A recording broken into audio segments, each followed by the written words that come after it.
বাংলাদেশ এবং বাংলাদেশের বাইরে পৃথিবীর বিভিন্ন প্রান্তে যেখান থেকে চ্যানেল আই দেখছেন আপনাদের সকলকে সাদর আমন্ত্রণ তৃতীয় মাত্রা দেখবার জন্যে। সাম্প্রতিক নানা বিষয় নিয়ে আলোচনার জন্য আমার সঙ্গে স্টুডিওতে রয়েছেন আমার বায়াপাশ আছেন বাংলাদেশ জাতীয়তাবাদী দল বিএনপি কেন্দ্রীয় নির্বাহী কমিটির স্বনির্ভর বিষয়ক সহ সম্পাদক এবং সাবেক সংসদ সদস্য এবং ত্রয়োদশ জাতীয় সংসদের member of parliament elect Nilufar Chowdhury Moni. আমার বায়াপাশে আমার ডানে রয়েছেন বাংলাদেশের কমিউনিস্ট পার্টি সিপিবি সভাপতি কাজী সাজ্জাদ জহির চন্দন। স্বাগত আপনাদের দুজনকেই তৃতীয় মাত্রায়। নীলুফার চৌধুরী মনি, আপনাকে অভিনন্দন সংসদ সদস্য হিসেবে মনোনীত হবার জন্যে।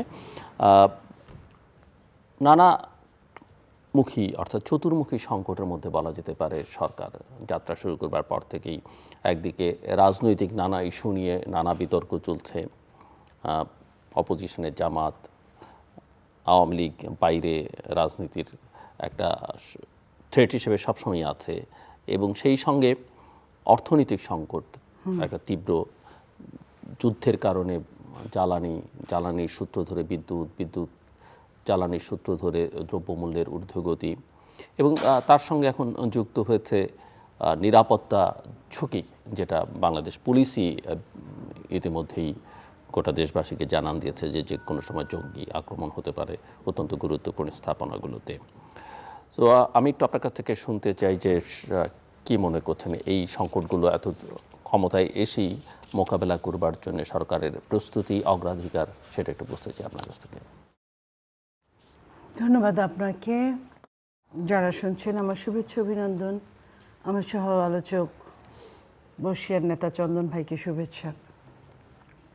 দেখেন, বাংলাদেশ জাতীয়তাবাদী দল, আমি ভাগ্য বলি যেটাই বলি না কেন, এটাই সত্যি, যতবার তারা রাষ্ট্রীয় দায়িত্বে আসেন এত বেশি সমস্যায় জর্জরিত একটা দেশের দায়িত্ব নিতে হয়। আমি যদি শহীদ প্রেসিডেন্ট জিয়া রহমানের সময় থেকে ধরি যে একটা নতুন দেশ, আপনার গণতন্ত্র নাই, বাকশাল কায়েম হয়েছে, সংবাদপত্রের স্বাধীনতা নাই, আপনার অভাবে জর্জরিত, দুর্ভিক্ষ, সব কিছু মিলে যে অবস্থায় মনে করে নাই যে কেউ ওই দেশটা সোজা হয়ে দাঁড়াতে পারবে।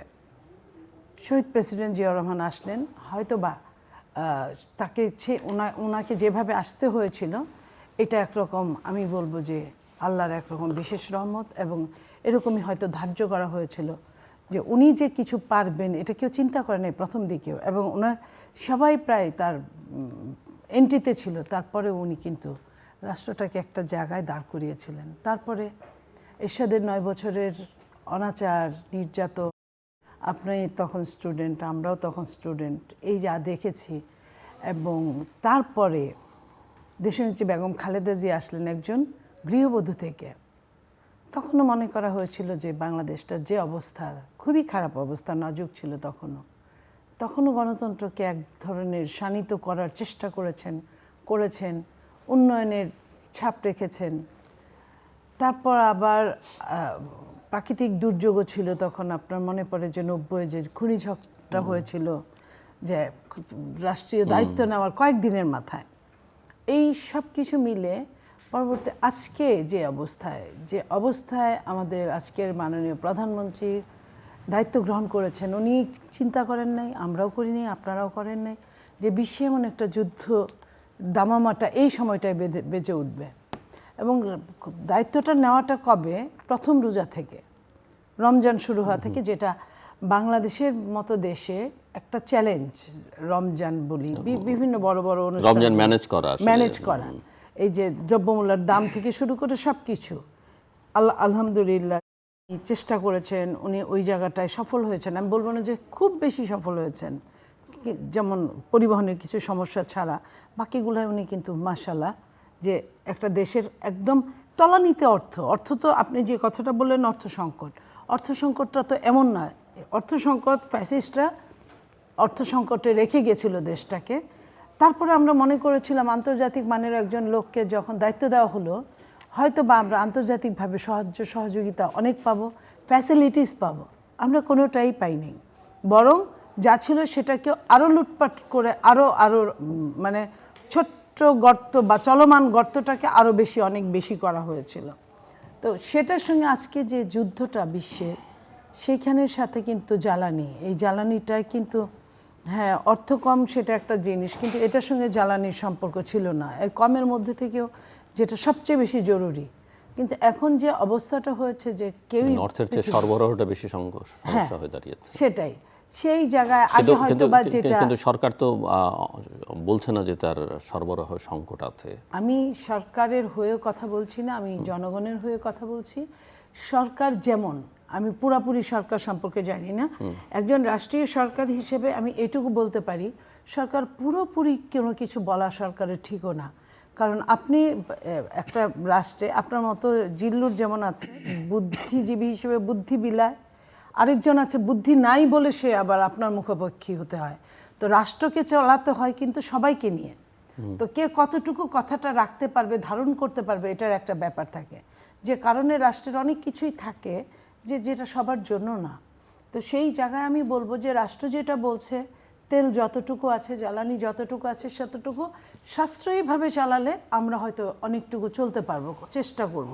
কিন্তু যদি এটা যেমন ইচ্ছা তেমন যদি করে, তাহলে হয়তো আরও সমস্যায় পড়তে পারে।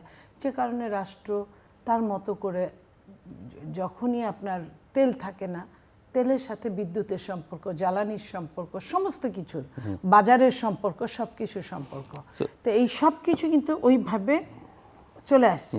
এর মধ্যে যেটা বলছে নিরাপত্তা ঝুঁকি, বাংলাদেশের নিরাপত্তা ঝুঁকি সবসময়ের জন্যই ছিল। আপনার মনে পড়ে আওয়ামী লীগ যখন ক্ষমতায় ছিল এই 15.5 বছর, তারা তাদের পছন্দ মতো নিরাপত্তা ঝুঁকি সৃষ্টি করত, নিরাপত্তা ঝুঁকিকে সমাধান করার চেষ্টা করত, বা দেখাতো জনগণকে সমাধান করেছে। সৃষ্টি নিরাপত্তা ঝুঁকি যদি এখন কাউকে ভয় দেখায়, চোখ রাঙানি দেখায়, আমার মনে হয় বাংলাদেশ জাতীয়তাবাদী দলের সরকার চৌকস, তারা অন্তত এই জিনিসটা, এবং অতীত ইতিহাস থেকে খাটিয়ে, আপনার মনে আছে যে নরসিংদীর আপনার মান্নান ভূঁইয়ার সময়, তখন অনেকগুলো একই দিনে অনেকগুলো জেলায় বম্পিং হয়েছিল, হ্যাঁ 63টা জেলায় 500 সেটা স্থানে অ্যালার্ম একই হয়েছিল। সঙ্গে। কিন্তু ওইটার পরে কিন্তু আর বড় ধরনের ঘটনা ঘটে নাই।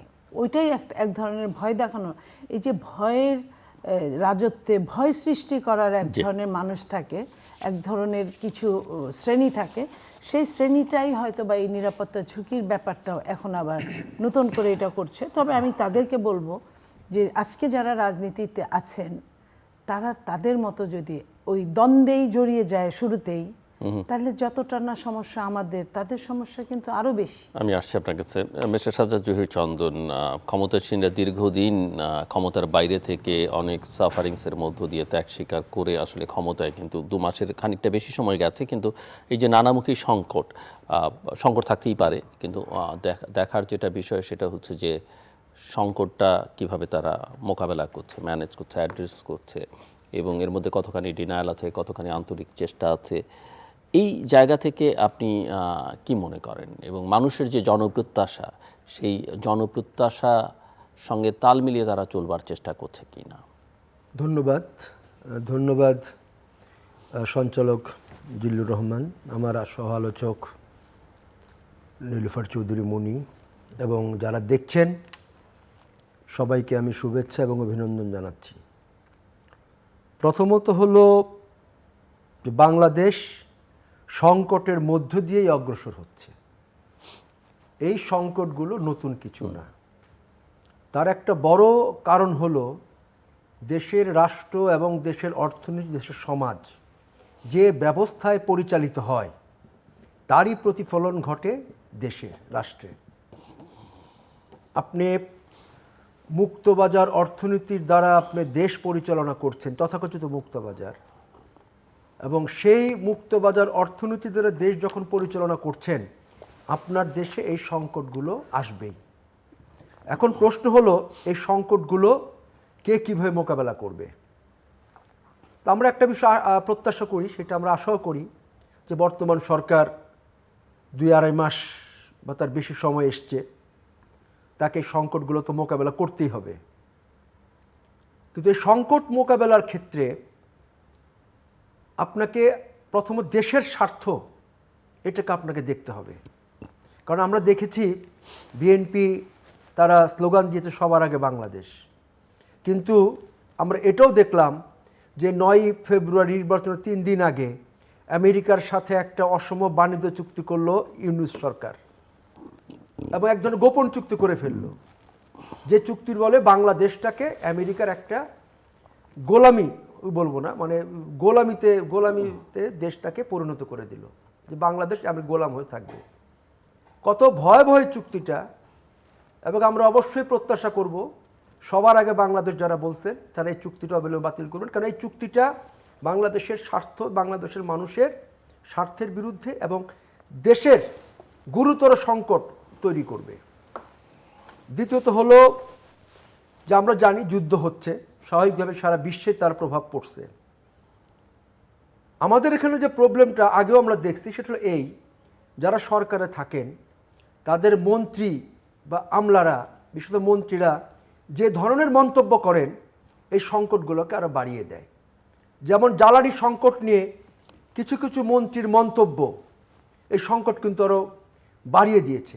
কারণ একটা, আমি যতটুকু জানি, একটা যে কোনো দেশের তার 1.5-2 মাসের জ্বালানি মজুদ তার থাকে, সেটা বাস্তব। কিন্তু আপনি যখন সংকটটা শুরু হলো প্রথম দিন থেকেই আপনার এক ধরনের ভীতি, এক ধরনের আতঙ্ক এবং সরকারের কথাবার্তার ভেতর দিয়ে সেগুলো চলে আসলো, যার ফলে সংকটটা হওয়ার কথা ছিল 1 মাস পরে, যেহেতু আমার 1.5 মাসের মজুদ আছে, কিন্তু আগেই সংকটটা শুরু হয়ে গেল। এবং এখানে একটা সিন্ডিকেট, এই জ্বালানির ক্ষেত্রে তারা একটা সিন্ডিকেট তৈরি করলো, এবং এটা পরিষ্কার এই সিন্ডিকেট, আপনি বলছেন সরকার সিন্ডিকেট তৈরি করেছে বা সরকারের ভূমিকার কারণে, সরকারের সংশ্লিষ্টরা, সরকারের ভূমিকার কারণে ওকে একটা সিন্ডিকেট তৈরি হয়েছে, একটা সিন্ডিকেট তৈরি, প্রত্যেকটা ক্ষেত্রে সিন্ডিকেট আছে, সেই সিন্ডিকেট এই সংকটটাকে আরো বাড়াই দিছে। এখন এখানে ডিস্ট্রিবিউশন, যেটা বলতেছি, ডিস্ট্রিবিউশন এবং ম্যানেজমেন্ট, যেটা একটা গভর্নমেন্টের জন্য ইম্পর্টেন্ট এই জ্বালানি সংকট মোকাবেলা করার জন্য, সেখানে কতটুকু করতে পারবে সেটা আমরা জানি না। কারণ একটা বিষয় আপনাকে সবসময় আমাদের বিবেচনা রাখতে হবে, যে জ্বালানি সংকটের সাথে আমার বিদ্যুৎ, আমার গণপরিবহন, আমার বাজার ব্যবস্থা সব কিছু কিন্তু এর সাথে সংশ্লিষ্ট হয়ে আছে। একটা সংকট থেকে অনেকগুলো সংকট তৈরি হতে পারে। এখন সরকারকে এই জায়গাটাতে তার যে বক্তব্য বা যে কথা বলে উনি ক্ষমতা এসছেন, যে ইশতেহার দিয়েছেন, সেইভাবেই তাকে পরিচালিত করতে হবে, সংকট মোকাবেলা করতে হলে তাকে। এবং এই সংকটগুলো যেমন আছে, পাশাপাশি রাজনৈতিক সংকটও কিন্তু কিছু তৈরি হয়েছে, বিশেষত গণভোট সংস্কার এগুলো নিয়ে। কিন্তু আমাদের একটা দুর্ভাগ্য, বাংলাদেশে একটা সংসদ চলছে, সেই সংসদে আমার আমেরিকার সাথে যে অসম বাণিজ্য চুক্তি হয়েছে এই বিষয়ে কোনো বক্তব্য না আসে, দেখা যাচ্ছে সংসদে গণভোট সংস্কার এটার বিতর্ক চলছে। আমরা আগেও বলেছিলাম যে গণভোট অপ্রয়োজনীয়, কোনো প্রয়োজন নেই, সংবিধান সম্মত না। আর সংস্কার তো একটা ধারাবাহিক প্রক্রিয়া, সংস্কার তো থেমে থাকে না, একটা প্রক্রিয়ার মধ্যে সংস্কার অগ্রসর হয়। কিন্তু আমরা দেখছি আজকে গণভোট সংস্কার নিয়ে স্বাধীনতা বিরোধী শক্তি, তার সাথে যুক্ত হয়েছে নতুন একটা তথাকথিত প্রজন্মের শক্তি বলবো আমি, তারা যুক্ত হয়ে আজকে রাজনৈতিকভাবেও একটা সংকট তারা তৈরি করছে। আমরা মনে করি আজকে অর্থনৈতিক সংকট, কারণ ব্যাংকগুলো তো আসলে ফাঁকা, অর্থ অবস্থা খুবই খারাপ। আবার দেখেন, সম্প্রতি দেখলাম এস আলম, যাকে ইন্টারিম গভর্নমেন্টের সময় তাকে পালিয়ে যেতে হয়েছে তার সম্পদ, সেই এস আলম গ্রুপের প্রতিনিধিরা আবার তারা ফিরে আসছে বিভিন্ন জায়গায়, তাদের এগুলো তারা গুছায় নিচ্ছে। তার মানেটা কি? যে আপনি ধনিক তোষণ করবেন, আপনি যে সমস্ত ব্যবসায়ীরা ঋণ খেলাফি, প্রায় 7.5 লক্ষ কোটি টাকা ঋণ খেলাফি, তাদের বিরুদ্ধে আপনি ব্যবস্থা নিতে পারছেন না, সেগুলো ব্যবস্থা নেন। এই ব্যবস্থাগুলো নিতে পারলে রাজনৈতিকভাবে তো অবশ্যই রাজনৈতিক সংকট মোকাবেলা করতে হবে, কিন্তু অর্থনৈতিকভাবে এই সংকট মোকাবেলা করতে হলে এদের বিরুদ্ধে ব্যবস্থা নিতে হবে, যারা দীর্ঘ 16 বছর 17 বছর লুটপাট, দুর্নীতি, দুঃশাসন যারা করছে, সেই ব্যবস্থা আপনাকে নিতে হবে অর্থনীতিকে টেকানোর জন্য, দেশটাকে বাঁচানোর জন্য। নীলুফার চৌধুরী, অনেকগুলো প্রসঙ্গ, মানে এসালাম থেকে শুরু করে মার্কিন যুক্তরাষ্ট্রের সঙ্গে চুক্তি, সংসদে কি আলোচনা হওয়া উচিত সেটা বাদ দিয়ে অপ্রয়োজনীয় আলোচনা, নানান কিছু। জি, আমি আরও খুশি হতাম যদি চন্দন ভাই যে কথাগুলো বলেছেন অবশ্যই জরুরি, তার সাথে যদি বলতেন যে এই যে হামের টিকার জন্য 198টা সন্তান ঝরে গেল, আমাদের চলে গেল আমরা এটা অসময়ে বিদায় আমি নিতে এটা হলো। আলোচনায় নিয়ে আসতাম, এটা 19,000 এখন পর্যন্ত 1 মাসে হামের রুগী, এর মধ্যে কতজন বাঁচবে আমরা জানি না। এই কথাগুলো, এই যে সংসদে আপনার জ্বালানি আছে কি নাই সেই কথাগুলো, এবং যেটা যে কি চুক্তি হয়েছে, এই কথাগুলো কিন্তু বিরোধী দলের কথাগুলো, কিন্তু সরকারি দলের না। সরকারি দল অনেক কিছু চাইলেই বলতে পারে না। আমি ওই পাশে থেকে ওনার ওই চেয়ারটায় বসে আমি যে কথাগুলো আপনার সাথে কথা বলতে পারতাম জাতির উদ্দেশ্যে, আমি এখন চাইলেও অনেক কিছু আমি ওইভাবে পারি না। তো এটাই স্বাভাবিক। তো সেই জায়গায় সেটা তো অনেকটা ইজি করে দেবার এক ধরনের অঙ্গীকার আপনাদের সবারই আছে। আর্টিকেল এই জন্য 70 বলছি, কে একটু এদিক সেদিক করে আছে বলেই কিন্তু আমি কথাটা বলছি। আমি যে এটা বলছি না তাই, এই যে বলছি এটাই তো, যে তুমি যে এই আমি কিন্তু বললাম না, এটাও কিন্তু এক ধরনের বলা। তো এই বিরোধী দল তাদের সরকার, তারা মনে করে তাদের সরকার ছিল ইন্টারিম সরকারই তাদের সরকার, যে কারণে তারা অনেক কিছু চাইলেও তারা এখন ওই কথাগুলো তুলে না। কারণ যখনই টিকার কথা আসবে তখনই কিন্তু ওই সময়টার কথা আসবে, কেন টিকা আমদানি করা হলো না। যারা বলেছিল যে এই দেশে উৎপাদন হবে, তারা উৎপাদনের কতটুকু কি করে গেছে সেটাও করে নাই। এবং এইটা না, যে টিকাটা জলাতঙ্ক রুগীর, এই যে এগুলো আরও ডেঞ্জারাস, যে আপনি চোখের সামনে মারা যাচ্ছেন, আপনার টিকা নাই, এটা কোনোভাবে মেনে নেওয়া যায় না। তাদের কি শাস্তি হওয়া উচিত? অপরাধ যেই করুক, যদি তাই সবার জন্য যদি অপরাধের রাস্তাটা যদি এক হয়, আমি আপনি বা রাস্তার একজন রিকশাওয়ালা যদি একই হয়, তাহলে একা রিকশাওয়ালা কেন শুধু শাস্তি ভোগ করবে? কেন আমি না, কেন আপনি না? এই কথাটা আমরা বলতে পারি না, এই কথাটা আমরা বলি না। আমাদের জুজুর ভয়টা সবসময় ছিল, আছে, বিশেষ করে এই রাজনীতিগুলো। আমি এখন ওনাদের কথা বলবো, ওনারা যা বলেন তা করেন না। এই চন্দন ভাইরা, আমি ছোটবেলা থেকে যখন বিশ্ববিদ্যালয়ে পড়ি, আমি ওনাদের চিকা মারা যে কি পছন্দ করতাম জিল্লুর ভাই। আমি রিক্সা ভাড়া করে ঢাকা বিশ্ববিদ্যালয়, বুয়েট, মেডিকেল, আমি ঘুরে ঘুরে রিক্সা দিয়ে খাতা নিয়ে ওনাদের চিকাগুলা লিখতাম। হ্যাঁ, লিখতাম, এবং মনে হতো যে ইস, আমার মনের কথাটা ওনারা কিভাবে বলে। ভ্যানগার্ডে আরও এরকম 2-4টা পত্রিকায় চাঁদা দিতাম, রুমে রুমে যায় রাতে চাঁদা নিত, হ্যাঁ চাঁদা দিতাম, আমাদের গালি দিত, আমরা দেখতাম। তখনও কিন্তু আমরা রাষ্ট্রীয় দায়িত্বে, 90-এর সময়ের কথা বলছি, 96-95 দিতাম, কিন্তু তারা কিন্তু ওই জায়গাতেই পড়ে থাকলো। তাদের মতো যদি 2-4-5 জন 10 জন সংসদে যদি আসতেন, সংসদটা অন্তত পক্ষে ওই তেলের জন্য আপনার ওই সারা বাংলাদেশ ঘুরে আনু মোহাম্মদরা এখন কেন জানি তারা চুপসে গেছে। তাদের কিন্তু আমরা গত সরকারেও দেখি নাই, এখনও দেখি না ওরকম। তা এই জায়গাগুলো আমরা চাই যে সত্যিকার অর্থে সরকারকে বিরোধী দলের মতো সমালোচনা করুক, সরকারকে ক্ষুরোধার অস্ত্র দিয়ে সরকারকে চুলচেরা হিসাব করুক, বিবেচনা করুক। তাহলে না গণতন্ত্র আপনার মুক্তির পথটা খুঁজে পাবে, গণতন্ত্র তার নির্ভয়তা খুঁজে পাবে, গণতন্ত্র তার জবাবদিহিতা খুঁজে পাবে। এই জবাবদিহিতা আমরা কখনোই, যে শ্রেণীটা আজকে বিরোধী দলের জায়গায় বসে আছে তাদের কাছ থেকে আমরা আশা করতে পারি না। তাদের একটা অন্যরকম হিসাব আছে, ওই হিসাবটা মিললেই তারা মিলে, ওই হিসাবের বাইরে তারা মিলে না। কিন্তু যারা দেশ নিয়ে ভাবে, যারা দেশকে একটা মানে কি বলবো, এটা এক ধরনের প্রেয়ারের মতো মনে করে, যে যারা দেশের সার্বভৌমত্বের জন্য জীবনটা বিসর্জন দেয়। উনি একটা প্রশ্ন করেছেন যে সবার আগে বাংলাদেশ, সেটা অনুপস্থিত দেখছেন কোনো কোনো ক্ষেত্রে, সব ক্ষেত্রে না হলেও। উনি যেটাই বলুক, আমি এই মুহূর্তে, আপনি আমাকে ডেকেছেন, এই ডাকাটা যদি আপনি সেপ্টেম্বর অক্টোবরের পরে হয়, আমি ওনার অনেক কথার জবাব দিব। 2 মাসের সরকার আতুর ঘর ছাড়ে নাই। বাংলাদেশের প্রেক্ষাপটে 40 দিন একজন সাধারণ মানুষের বাচ্চা সন্তানকে, ওনার সন্তানকে 40 দিন ধরা হয় আতুর ঘরে। তো যে সরকার আতুর ঘরে আছে তারা আপনি কতটুকু দোষ দিবেন? আপনি তো নিজেই ধার্য করেছেন 100 দিন পর্যন্ত হানিমুন পিরিয়ড। তা হানিমুন পিরিয়ডটা সরকারের যায় নাই, আপনি এর মধ্যে আপনি নিজেই বলছেন এতগুলো সমস্যায় ভুগছে।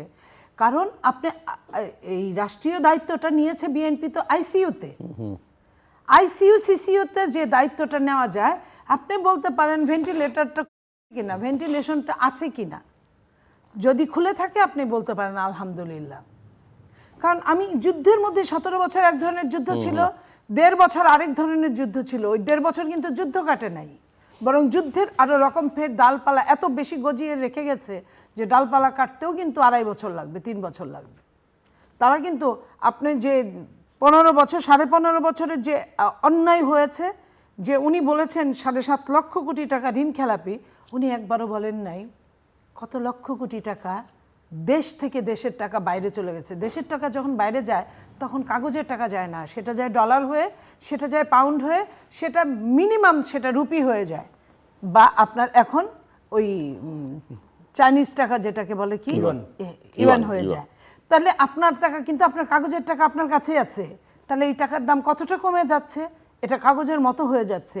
আপনি সমস্ত রস কস সব কিছু আপনি নিগড়ে নিয়ে গেলেন গিয়া। তো এটা যদি বলতে আরও ভালো লাগতো। এবং এই ডলারটা কোথা থেকে আসে? শুধুমাত্র আমাদের প্রবাসী ভাই বোনদের কষ্টার্জিত পয়সা আর গার্মেন্টস সেক্টর থেকে কিছু রপ্তানি, সেটাও কমে গেছে। এই দুইটা যদি কমে যায়, এই যে যুদ্ধে শুধু তেল সমস্যা তা না, যুদ্ধে কিন্তু চাকরি সমস্যা আমাদের ভাই বোন। এই রেমিটেন্স যখন কমে যাবে তখন কিন্তু আমরা কোথায় গিয়ে দাঁড়াবো? এই কথাগুলো চিন্তা করতে হবে।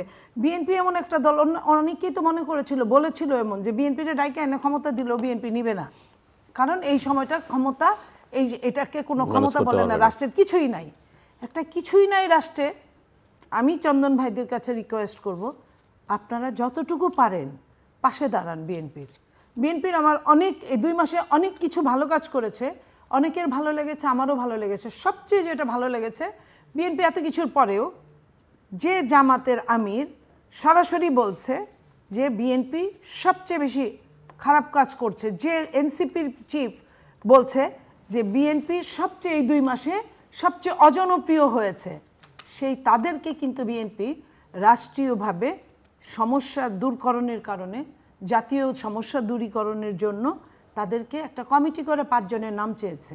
এই যে 5 জন, এটা বাংলাদেশে অতীতে কোনো দিন হয় নাই, এটা এই সময়টাই হয়েছে এবং বিরোধী দল তাদের নাম দিয়েছে।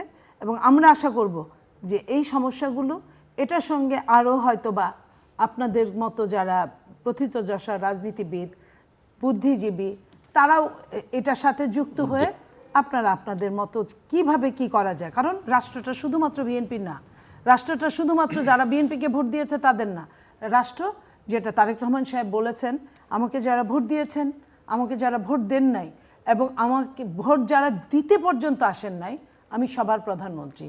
তো এই যে আমি সবার প্রধানমন্ত্রী, এই জায়গা থেকে আমি বলতে চাই যে উনি যখন এই কথাটা চিন্তা করেছেন, উনি নিশ্চয়ই এটার প্রতিফলনের জন্য ব্যবস্থা করছেন, যেটা আমরা দেখতে পাচ্ছি। যেটা আমরা ফ্যামিলি কার্ড যখন হয়, একজন মহিলা কিন্তু বলেছিল জয় বাংলা। তো জয় বাংলা বলেছিল, যদি সত্যিকার অর্থে যে শুধু জিন্দাবাদ খুঁজে যদি দিত ফ্যামিলি কার্ড, এটা কিন্তু তৃণমূল পর্যন্ত বিএনপির কমিটি আছে, দিতে পারতো, কিন্তু সেটা করে নাই দেখে কিন্তু জয় বাংলা বলেছে। এতে কিন্তু আমরা কষ্ট পাইনি, আমরা খুশি হয়েছি, কারণ ওই মহিলা তার জয় বাংলা কেড়ে নেওয়ার জন্য বিএনপি ক্ষমতায় আসে নাই। বিএনপি ক্ষমতায় এসেছে সে যেন বেঁচে থাকে আর 10টা মানুষের মতো। Thank you mister Sajjad Zahir. ধন্যবাদ। এখানে কতগুলো বিষয় আসছে আর কি, আসলে অন্তর্বর্তী সরকারের যে বিষয়গুলো এখানে আপনাদের কাছে আকাঙ্ক্ষাও আছে, আপনার আক্রমণের পাল্টা আক্রমণও আছে।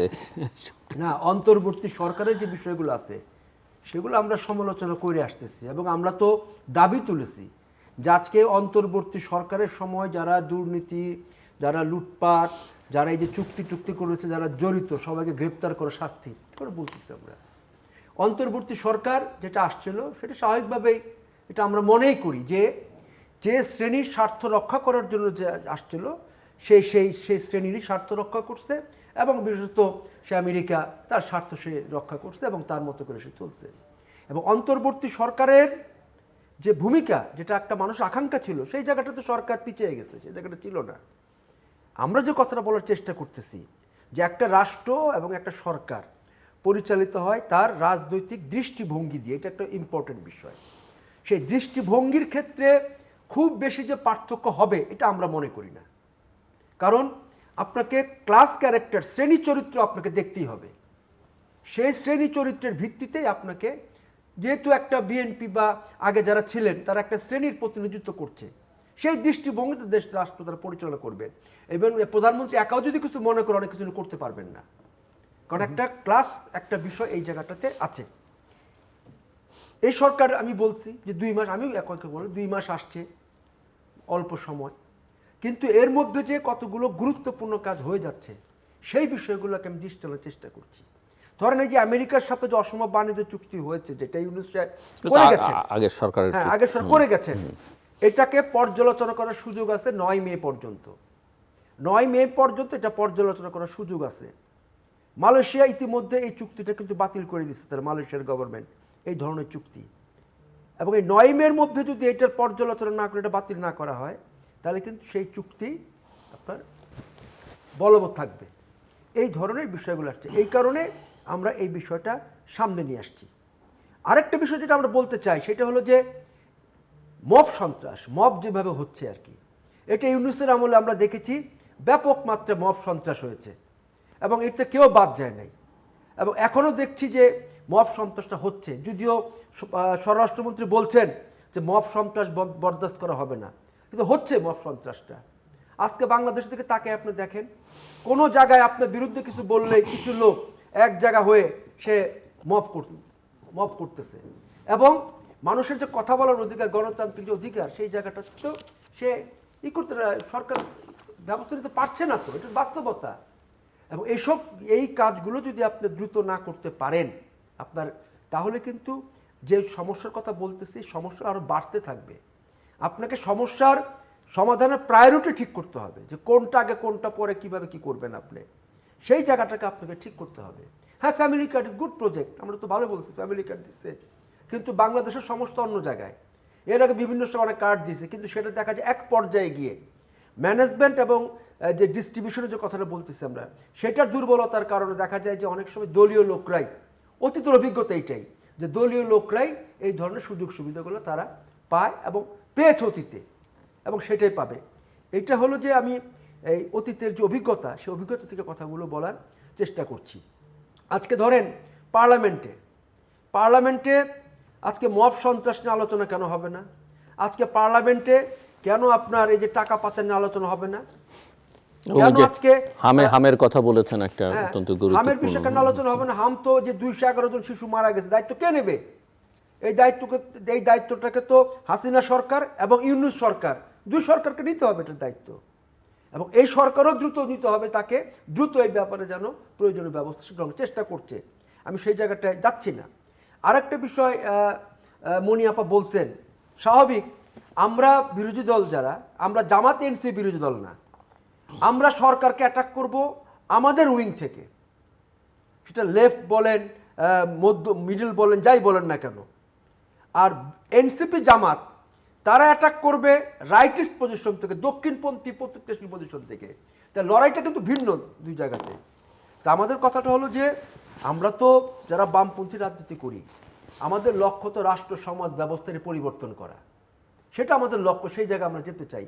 সেটাকে যাওয়ার জন্য আমি দেশের অর্থনীতি, দেশের গণতন্ত্র, এই জায়গাটার উপর আমি জোর দিতে চাচ্ছি। গণতান্ত্রিক বিধি ব্যবস্থা যদি প্রতিষ্ঠিত হয় তাহলে আমার জন্য সুবিধা হবে, সেটা আমার যে শ্রমিক শ্রেণীর যে রাজনীতি আমি করি সেই রাজনীতি সুবিধা হবে আমি মনে করি। সেই জায়গাগুলো আমাকে বিবেচনা করতে হবে। এখন আসছে আপনার একটা বিষয়, আপনারা যেটা বলতেছিলেন সেটা হলো যে চুপসে গেছে। আমরা চুপসে যাইনি, আমরা রাজপথে আছি। কারণ আমরা এর আগেও বাংলাদেশের যখন ওই আওয়ামী লীগের আমলে কিংবা বিএনপির আগের আমলে, এরশাদের আমলে, যখন দেশের তেল গ্যাস বন্ধনে যখনই কোনো দেশ স্বার্থবিরোধী চুক্তি হয়েছে, আমরা কিন্তু রুখে দাঁড়িয়েছি এবং প্রতিরোধ করেছি। আমরা যখন সাইফুর রহমান সাহেব বলছিলেন যে মাটির নিচে গ্যাস রেখে লাভ কি, একটা মন্তব্য করছিলেন, তখন তিনি সম্ভবত অর্থমন্ত্রী ছিলেন। আমরা কিন্তু সেটা ঠেকাই দিচ্ছি। আমরা আমাদের দেশের গ্যাস, কারণ আমার দেশের চাহিদা সেটা পূরণ না করে ঠেকিয়ে দিয়েছেন বটে, কিন্তু গ্যাস তো আর উত্তোলন হচ্ছে না। গ্যাস আছে, আপনি পারছেন না তো উত্তোলন করতে, আপনি বাইরের কোম্পানিকেও দিচ্ছেন না, আবার নিজেরাও পারছেন না। কেন বলতেছি, গ্যাস উত্তোলন যে করবে সরকার তো পলিসি থাকতে হবে। এখন আপনি বিদেশি কোম্পানিগুলোকে গ্যাস উত্তোলন করতে দিবেন, কোটি কোটি ডলার খরচ করবেন, দেশীয় কোম্পানিকে আপনি প্রাধান্য দিবেন না। সব বিষয়ে সব সামর্থ্য তো সবার থাকে না, ব্যক্তি হিসেবে থাকে না, দেশ হিসেবে থাকে না। আমাদের কিন্তু একটা বিষয় বলি যে জিল্লুর সাহেব, একটা বিষয় শুনে রাখেন, যে আমাদের যারা এক্সপার্ট আছে বিশেষ বাপেক্স যারা ছিল তারা কিন্তু আগের সরকারকে, হাসিনা সরকারকে তারা বলেছে যে আমরাই যথেষ্ট, এবং তারা করেছে না, ভোলা বিভিন্ন জায়গায় বাপেক্স কাজ করেছে না। আমি বলছি যে এটা দৃষ্টিভঙ্গির ব্যাপার। এখন গ্যাস সেটা দিতে দেয়নি আমরা, আমাদের বন্দর চিটাং বন্দর, সেখানে তো জাতীয়তাবাদী দলের শ্রমিকরা আমাদের সঙ্গে ছিল যে বন্দর রক্ষার আন্দোলনে। কারণ আমাদের যুক্তি আসছিল কি যে বাংলাদেশ পৃথিবীর অনেক দেশে নাকি এরকম চুক্তি হয়, কিন্তু বাংলাদেশে বন্দর তো একটা দুইটা বন্দর, এরকম না যে বাংলাদেশে শত শত বন্দর আছে। যাক, সেই কাজগুলো আমরা আসি, আমরা চুপসে নাই, আমরা আমাদের জায়গায় আমরা আসি। আমরা একদিকে যেমন স্বাধীনতা বিরোধী, আরো শক্তভাবে দেখতে চান আমাদের স্বাধীনতা বিরোধী সাম্প্রদায়িক শক্তি, মুক্তিযুদ্ধ শক্তির বিরুদ্ধে আমরা আছি। পাশাপাশি আমাদের যে অর্থনৈতিক যে লুটপাট দুর্নীতি হয়ে আসছে সেটাকে প্রতিরোধ করার জন্য এবং গণতন্ত্র দেশে প্রতিষ্ঠিত হোক সেই সংগ্রামে আমরা আছি। চৌধুরী মনি, ধন্যবাদ। আপনারা যে আছেন, আমরা চাই আপনারা সরব থাকেন। সরব থাকলে হবে কি, সরকারের একজন সঙ্গী পাবে, যে সরকারের ভুল ধরবে সে হচ্ছে প্রকৃত বন্ধু, আমরা এটা মনে করি। এখন আপনি মবের কথা বললেন, মব পৃথিবীর সৃষ্টির পরে থেকেই মব আছে, পৃথিবী ধ্বংসের সময় পর্যন্ত মব থাকবে। এটা সম্পূর্ণ মানে একদম বাদ দিবেন বাংলাদেশের মতো তৃতীয় বিশ্বের দেশে এটা বোধহয় ওইভাবে সম্ভব না। কিন্তু আইনের অনুশাসন যতদিন সিরিয়াসলি কার্যকর, যত বেশি কার্যকর থাকবে ততটা মব কমবে। বাংলাদেশের বর্তমান স্বরাষ্ট্রমন্ত্রী যে কথাগুলো বলেছেন যে আমরা যেই হোক না কেন আমরা তাদেরকে কাউকেই আমরা ছাড়বো না। এবং দেখেন নিজ দলেরও অনেককেই কিন্তু অ্যারেস্ট করা হয়েছে, তাকে শাস্তির আওতায় আনা হয়েছে, তাকে বহিষ্কার করা হয়েছে, এই জিনিসগুলো। এবং মব কিন্তু তুলনামূলক কমেছে, কিন্তু কিছু কিছু এখনও যেভাবে কয়েকটা, আমি নিজেই বলছি, কয়েকটা মার্ডার দেখলাম আমরা, সত্যি এটা এখানে সরকারের কোনো দোষ নাই, সরকার রিলেটেডের কোনো দোষ নাই, কিন্তু হয়ে আসছে, এটাও হয়েছে। এবং এই জায়গাগুলোতে যত বেশি শক্তিশালীভাবে আইনের অনুশাসন কায়েম হবে তত সামনের দিনের জন্য মবটা কমবে। আমরা বিশ্বাস করি মব কমানোর জন্য এই সরকার খুব সিরিয়াস পদক্ষেপ নিচ্ছে। আর এই যে সরকার যে ব্যবস্থা নিতে পারছে না, আপনি যে কথাটা বললেন গ্যাস উৎপাদনের, গ্যাসটা আসলে বাংলাদেশের সত্যি কথা, যতদিন আপনারা আন্দোলন করলেন ততদিন আপনারা কিন্তু আপনাদের সন্তানদের বাইরে থেকে কথা দিয়ে নিয়ে এসে যে তুমি পড়বা বিদেশে, তুমি শিখবা, কিন্তু তুমি চলে আসবা, আপনারা কিন্তু তা পারেন নাই। যে বামের সমস্যাটা এটা, বাম যত সুন্দর সংজ্ঞায়িত করে তত সুন্দর কিন্তু উপসংহারে যেতে পারে না। তা আমরা চাই উপসংহার বাম খুব ভালোভাবে আসুক, শুরু করতে পারে, শেষ করতে পারেন, আপনি যেটা বলতে চাইছেন আমি সংজ্ঞা করতে পারে, উপসংহার তত খারাপ কঠিন ভাবে হয় না। তো যেটা আগামী দিনে যদি মনে করেন আমাদের সন্তানরা, আমি সরকারের উদ্দেশ্যেও বলছি, আমাদের সন্তানরা গরিবদের যারা ওইভাবে পড়ালেখা করাতে পারবে না, যেটা জামাত করে, গরিব মানুষের বাচ্চা ধরে না ব্যারিস্টার বানায় আনতেছে, ডাক্তার বানায় আনতেছে, দুই একটা প্রফেসর বানায় আনতেছে, তারপরে বলতেছে অমুক ডক্টরেট, অমুক এইটা সেইটা এইসব করছে, বাট পজিটিভলি করছে না, এটা শুধু নামের জন্য করছে। ওই যে বলে না যে অমুক যে প্রফেসর ছিল, কত বছর একটা কলেজে পড়াইলে প্রফেসর হওয়া যায়, এটাই তারা জানে না। বাট আমরা ওইটা চাই না। আমরা চাই যদি সরকারি অর্থ ব্যয় গরিব সন্তানদেরকে বিদেশে এই গ্যাসের উপরে, তেলের উপরে, পানির উপরে আপনার যদি প্রশিক্ষণ দিয়ে পড়ালেখা করায় নিয়ে আসতে পারত, তাহলে আমার মনে হয় যে ফিউচারে অন্ততপক্ষে নিজেদের সন্তান পেতাম আমরা। আপনি বাপেক্সের কথা বললেন, কয়জন ইঞ্জিনিয়ার আছে? আমরা যখন একটা সেতু করতে যাই, একটা টানেল করতে যাই, আমরা যখন একটা উড়াল সেতু বানাতে যাই, তখন আমরা কেজি ধরে মন ধরে আমরা বিদেশি যে দেশ থেকে টাকা নিয়ে আসি, ওই দেশের আমরা বিশেষজ্ঞ নিয়ে এসে তাদের মাধ্যমে আমরা করি। আমরা দেখেছি না পদ্মা সেতুতে 700-800 আপনার ইঞ্জিনিয়ার চীন থেকে আসছে। আমার ইঞ্জিনিয়াররা তাহলে কি করে? আমাদের বইয়ের তাহলে কি করে? আমাদের বইয়ের তাহলে কেন 600-700? সেটা বলছেন কেন আপনি? সেতুর এই যে টোল ব্যবস্থাপনা, সেটাও তো টোলের জন্য একজন রাষ্ট্রপ্রধান বলতে হয় যে টোল শেখার জন্য।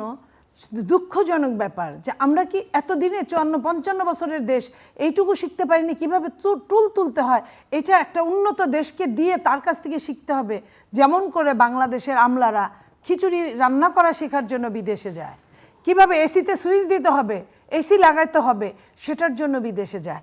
তো এই জায়গাগুলোয় যদি আপনারা আন্দোলনটা ওই জায়গায় আন্দোলন না করে আপনি শিক্ষার জায়গায় আন্দোলনটা করতেন, যে আমি আমার মানসম্পন্ন শিক্ষা চাই, আমি আমার মানসম্পন্ন শিক্ষিত সন্তানদের কাজে লাগাতে চাই, আমি দরকার পড়লে আরও যাও তুমি 20 বছর ওই আরেকটা বিদেশি গ্যাস কোম্পানিতে তুমি লেবারের কাজ করো, তুমি দরকার পড়লে ওইখানে অ্যাসিস্ট্যান্ট ইঞ্জিনিয়ারের কাজ করো, ডিপ্লোমা ইঞ্জিনিয়ারের কাজ করো, করে তুমি আসো এই দেশে। কিভাবে একটা বিদেশি যদি বাংলাদেশের একটা মাটির পানির নিচে মাটি যদি জীবের মধ্যে ছুঁয়ে যদি বুঝতে পারে যে এই মাটির মধ্যে কি কি আছে, শুধু জীবে ছুঁয়ে যদি বুঝতে পারে, আমরা কেন মেশিন দিয়ে একদম গভীর মেশিন নলকূপ বসিয়েও আমরা পারি না?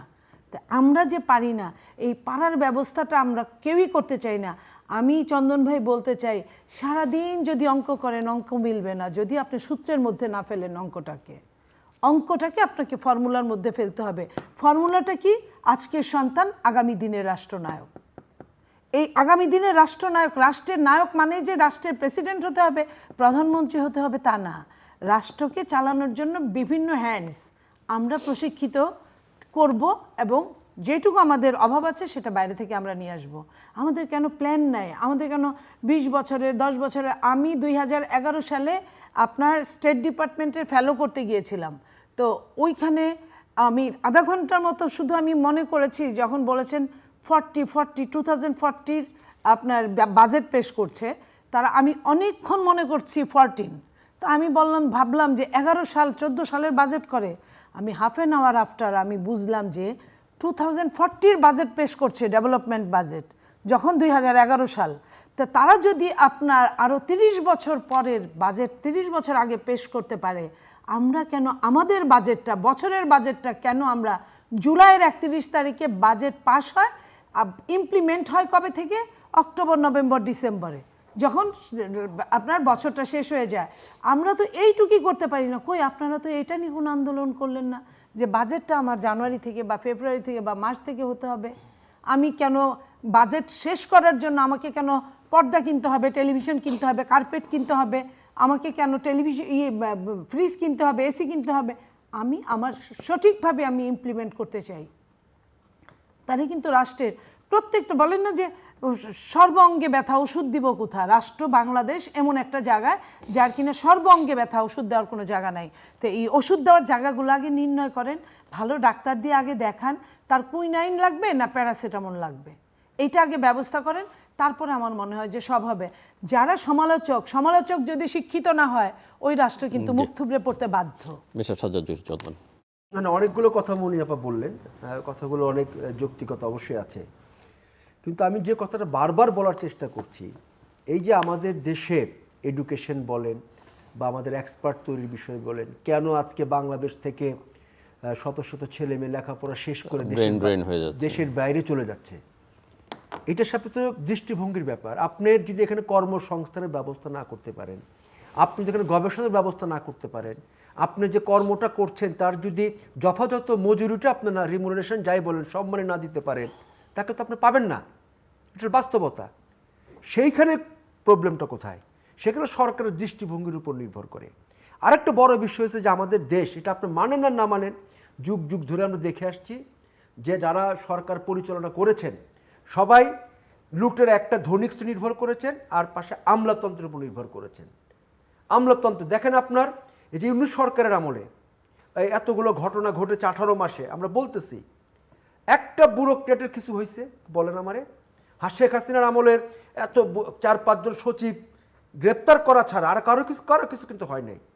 কারণ এই আমলাতন্ত্রের উপর নির্ভর করা এবং এই যে লুটেরা ধনিক শ্রেণীর উপর নির্ভর করা, যেটা আমরা বলি, এদের উপর নির্ভর করলে আপনি দেশ আগাইতে পারবেন না। সাময়িকভাবে হয়তো মলম দিয়ে কিছু সারতে পারবেন, কিন্তু রোগ সারবে না। এই জায়গাটাকে আপনাকে বিবেচনা করতে হবে। একটা সরকার, নির্বাচিত সরকার, তাকে কেন আমলাদের উপর নির্ভর করতে হবে? কেন তাকে লুটেরা বিজনেস ব্যবসাদের উপর নির্ভর করতে হবে তাকে? আপনি দেখেন, আমি শুরুতে বললাম যে আজকে যে এস আলম গ্রুপ বা আরও ব্যবসায়ী গ্রুপ যারা চলে গেছিল, তারা আবার কিন্তু পুনর্বাসিত হয়ে যাচ্ছে। এটা পলিসির কারণে, দৃষ্টিভঙ্গির কারণে। এবং আমলারা দেখেন, আপনি নিজে তো বললেন যে আজকে আপনার কি খিচুড়ি রান্নার জন্য বাইরে চলে যেতে হয়, শিখতে যাইতে হয়। এগুলো তো লুটপাট, এক ধরনের লুটপাট, এক ধরনের দুর্নীতি। এগুলোর বিরুদ্ধে আপনি যদি শুরুতেই ব্যবস্থা না গ্রহণ করতে পারেন, তাহলে কিন্তু সংকটে কিন্তু আপনারাই পড়বেন, আপনাদের সরকারই পড়বে।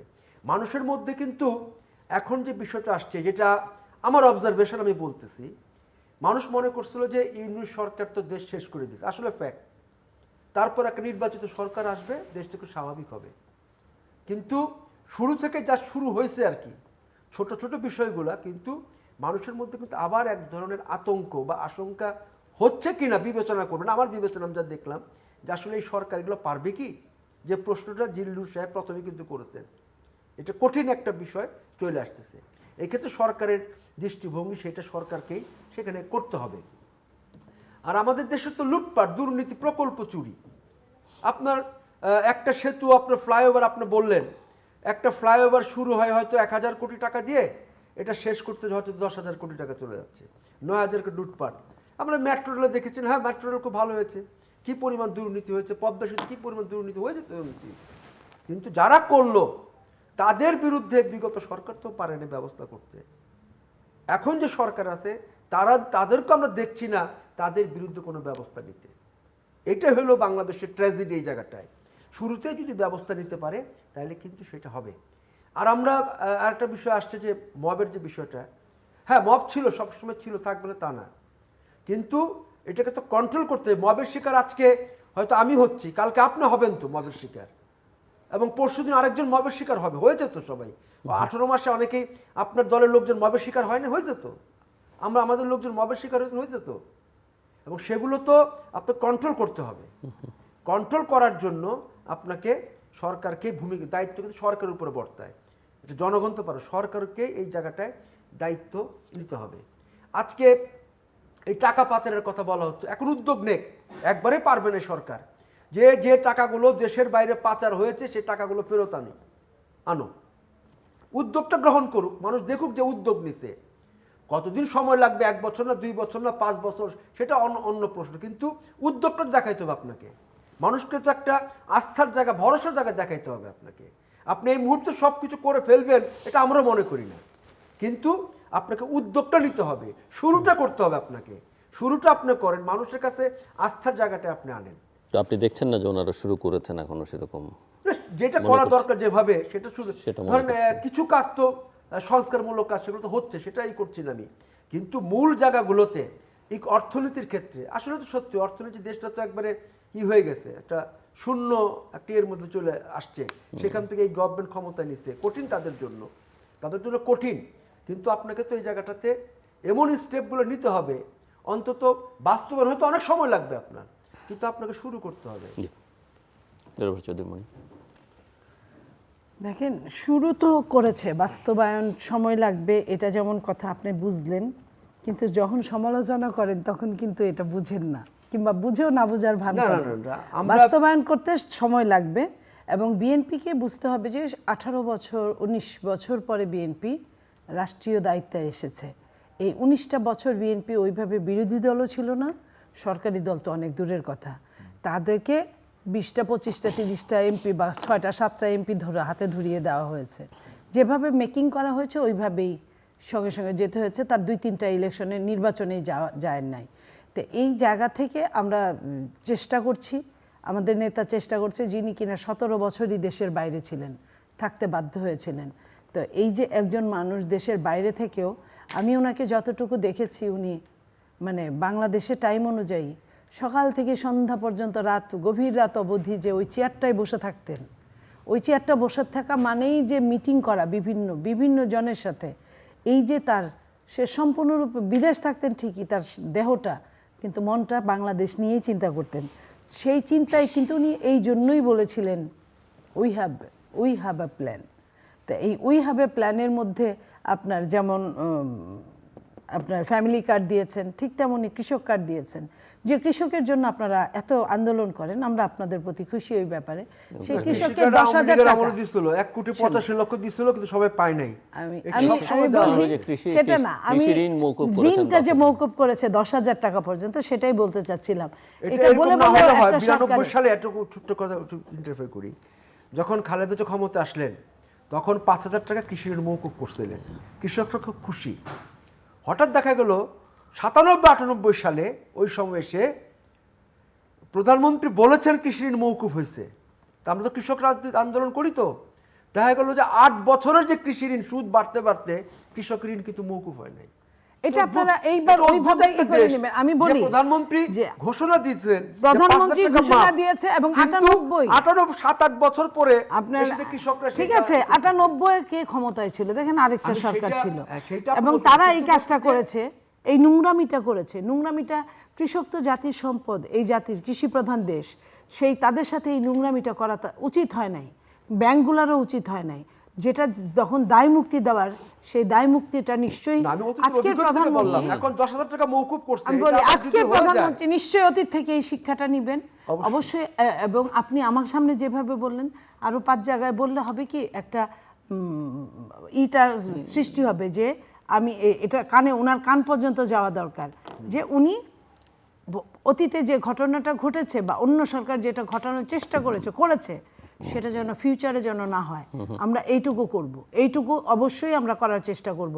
কিন্তু ওইখানে তো ওইটা আমাদের হাতে নাই যে একদম এই দেশটা এমন দেশ যেটা একদম শেষ হয়ে যাওয়ার পরেও ফিনিক্স পাখির মতো আবার ওইটা জন্মগ্রহণ করে ওইখান থেকে। তো এই যে এই জায়গাগুলো আমরা অনেক বিচার দেখেন, আপনার অনেক বিচার শেষ হয়ে গেছে, তারপর আবার নতুন করে বিচার হয়ে একদম ফাঁসি পর্যন্ত হয়ে গেছে। অনেক ঋণ মওকুফ করা হয়েছে, পরে আবার এটা উজ্জীবিত হয়েছে। অনেক বাড়ি দান করা হয়েছে। আমি দূরে যাব না, দেশনেত্রী বেগম খালেদা জিয়াকে যেভাবে বাড়িটা থেকে উৎখাত করা হয়েছে, উনি কিন্তু কখনোই চান নাই যে আমাকে একটা বাড়ি দেওয়া হোক। আরেকটা সরকার ওনাকে এসে দিয়েছিল, সেটা আরেকটা সরকার এসে তাকে যেভাবে হেনস্থ করে ওই বাড়িটা থেকে বের করে দিয়েছে। তো এটা নিজের জীবনের অনেকগুলো অংশ দিয়ে কিন্তু এটা আমরা বুঝেছি। এখন ফিউচারে আমাদের কি আছে আমরা চেষ্টা করতে পারি, কিন্তু আমরা ফিউচারটা গড়তে পারি না। আমরা এটা যদি উন্নত দেশ হতো যে এখানে হাকিম নড়বে হুকুম নড়বে না, এটা হয় উন্নত দেশে। এইসব অনুন্নত দেশে এইখানে হুকুমটা আগে নড়াইতে হবে, তারপরে হাকিম তো আছেই আমার হাতে। শেষের দিকে জাস্ট 2 মিনিট করে দুজনই সেই জায়গায় আমি আরেকটা কথা একটু বলতে চাই যে টাকা ছোট করে পাচার যে ফেরত, যেটা কন্ট্রোলের কথা বললেন, টাকা পাচার ফেরতটা আনা যতটা সহজ বলা হয় ততটা সহজ না, অনেক কঠিন। আমাদের সরকার চেষ্টা করছে, কিন্তু আপনার এই ফেরতটা বা টাকা যাতে পাচার না হয় সেটার জন্য আপনার মনে আছে সাইফুর রহমান সাহেব যখন উনি অর্থমন্ত্রী ছিলেন, উনি কালো টাকা সাদা করার চেষ্টা করেছিলেন যাতে দেশের টাকাটা বিদেশ না যায়, টাকার হিসাব দিতে না পারার কারণে। এই দেশের টাকা যেন বিদেশ না যায়, আমি মনে করি যে পাচার টাকা ফেরত আনা তো আছেই, যেটা এরপরে যেন বিদেশ যেতে না পারে ওই ব্যবস্থাটাও করা উচিত আগে। এটার জন্য আপনারা আপনাদের সুন্দর সুন্দর মাথা থেকে সুন্দর সুন্দর বুদ্ধি বের করেন। ধন্যবাদ আপনার সুন্দর মাথা থেকে। এখন 2 মিনিট ক্লোজিং রিমার্কস। আচ্ছা, প্রথমত হলো যে আমরা চাই বাংলাদেশে গণতান্ত্রিক বিধি ব্যবস্থা প্রতিষ্ঠিত হোক, আইনের শাসন প্রতিষ্ঠিত হোক এবং মানুষের মধ্যে একটা আস্থা ফিরে আসুক। এক, দ্বিতীয়ত হলো যে আমরা বামপন্থীরা মনে করি যে দীর্ঘদিন ধরে গত 54 বছরে যারা বাংলাদেশটাকে শাসন করেছে তারা সবাই একটা শ্রেণীর প্রতিনিধিত্ব করেছে, যে লুটেরা ধনিক শ্রেণী, বুর্জোয়া শ্রেণী, এবং তথাকথিত মুক্তবাজার অর্থনীতির নামে দেশ পরিচালনা করেছে। তার যে একটা প্রতিফলন সেটা বাংলাদেশের রাজনীতিতে, বাংলাদেশের সমাজে, বাংলাদেশের রাষ্ট্রে সেটা আমরা দেখতে পাচ্ছি। সেই ধারাবাহিকতা এখনও বজায় আছে এবং এই কারণেই নানা ধরনের সংকটগুলো তৈরি হচ্ছে। তৃতীয়ত হলো একটা সরকার যে দেশ পরিচালনা করে তার রাজনৈতিক দৃষ্টিভঙ্গি দিয়ে, তার শ্রেণী দৃষ্টিভঙ্গি দিয়ে। আমরা আশা করব বর্তমান সরকার এই জায়গাটাতে তারা তাদের দৃষ্টিভঙ্গি স্বচ্ছ রেখেই অগ্রসর হবে। কিন্তু যে কাজগুলো শুরু করা দরকার, আমি যে কথাগুলো বললাম সেই কাজগুলো শুরু করা দরকার এবং মানুষের মধ্যে আস্থা ফিরিয়ে আনা দরকার। ধন্যবাদ নীলুফার চৌধুরী মনি। জি ধন্যবাদ। আপনার মানুষের মধ্যে আস্থা ফেরানোর জন্য এই সরকার সর্বোপরি চেষ্টা করছে। এই সরকার মানুষের মধ্যে আস্থা ফেরানোর জন্য নিজে তার প্রোটোকল বাদ দিয়েছে, নিজে সাধারণ মানুষের মতো ট্রাফিককে বসে থাকে জ্যামে, নিজে আপনার সব মানুষ সমান সেই হিসেবে কৃচ্ছতা সাধনের জন্য